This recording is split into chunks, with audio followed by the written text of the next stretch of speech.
Our Daily Bread, April 11, 2024, by Kirsten Humberg, that entitled Singing Meadows. For our today's scripture, we have Psalms o mga awit, Kapitulo 65, versikulo 8 hanggang 13. Sabi dito, dahilan sa ginawa mong mga bagay na dakila, natatakot ang daigdig at ang buong sannilikha. Bunga nitong ginawa mo, sa galak ay sumisigaw, buong mundo kahit sang sulok nitong daigdigan. Umuulan sa lupain, ganito mo kinalinga. Umuulan sa lupait, tumataba yaong lupa.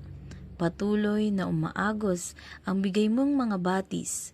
Sa halamang nasa lupa ay ito ang dumidilig. Ganito ang ginawa mo na hindi mo ikinait. Sa binungkal na bukirin, ang ulan ay masagana.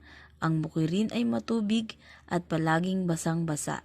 Sa banayad na pag-ulan ay lumambot yaong lupa, kaya naman pati tanim ay malago at sariwa.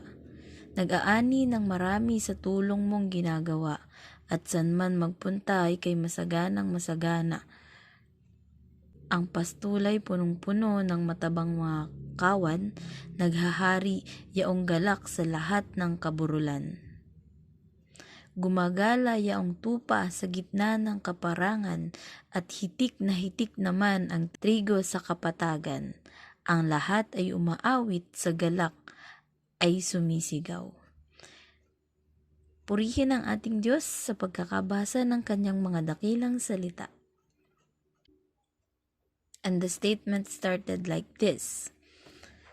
I've often affectionately joked with my mother-in-law about her ability to talk to her dogs. She responds to their barks with loving understanding. Perhaps now she and dog owners everywhere will also listen for their canine pals to laugh.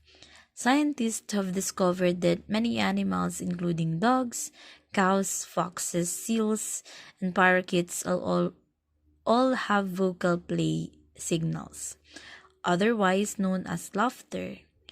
Identifying these accompanying sounds helps distinguish an animal's play behaviors from what might otherwise look like fighting to a human observer.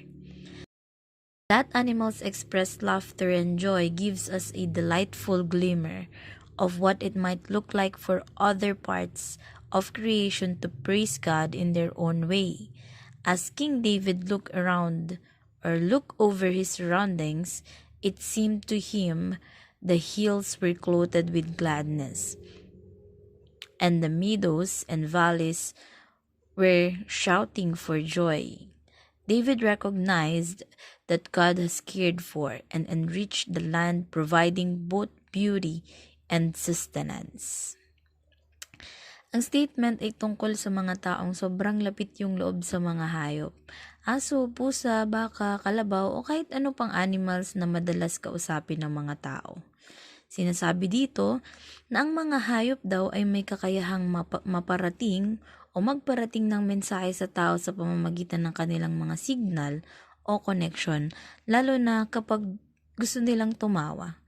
Yun yung kung magpagmasaya sila sa kanilang ginagawa o sa ginagawa nila together with their owner. Minsan, aakalain natin na sasaktan or sasakmalin na sila ng mga alaga nila, pero ang totoo, nakikipaglaro lang ang mga ito. And sabi, noong pinagmasdan daw ni Haring David ang kanyang kapaligiran, siya ay nagalak sapagkat ito ay nilikha ng mayroong kagalakan at ito ay bunga ng pagmamahal sa atin ng Panginoon. For giving us such beauty, tulad ng kagandahang koneksyon ng mga fur parents and mga alaga nila. Ganoon din nakagagalak pagmasdan ng mga koneksyon at pagkaka-perfect ng ginawa ni Lord para sa atin. And to continue the statement, it says here, even though our physical surroundings don't sing in a literal way, they bear witness to God's active work in His creation, and in turn, invite us to give praise to Him with our voices, May we as part of the whole earth be filled with awe at His wonders and respond to Him with songs of joy. We can trust that He will hear and understand them. You know what? Ang saya sa pakiramdam na yung surroundings mo hindi madumi. Yung tipong ang linis nito ay para bang nagpaparamdam sa'yo na dapat magalak ka dahil malinis ang kapaligiran. The feeling that can make us sing. Kaya yung surroundings na sasabi nating shouting for joy kasi tayo yung mapapasigaw sa galak kapag nakapaglinis tayo o nakasaksi tayo ng isang lugar kung saan panatag, tahimik, yung refreshing ba, relaxing, ganun. Yung tipong makakapag-isip ka ng mas malalim and masasabi mong, thank you Lord for your creations. Thank you for this sweetful view na nakikita ko ngayon.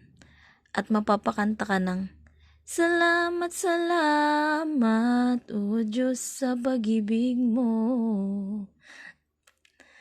It is our way of giving back to the one who gives us these things and for not giving up expressing how He cares. So dear brothers and sisters in the Lord, let us all take delight in all of God's beautiful creation around us. Pasalamat natin at ikagalak natin ang lahat ng ating nakikita sa ating kapaligiran. God bless everyone.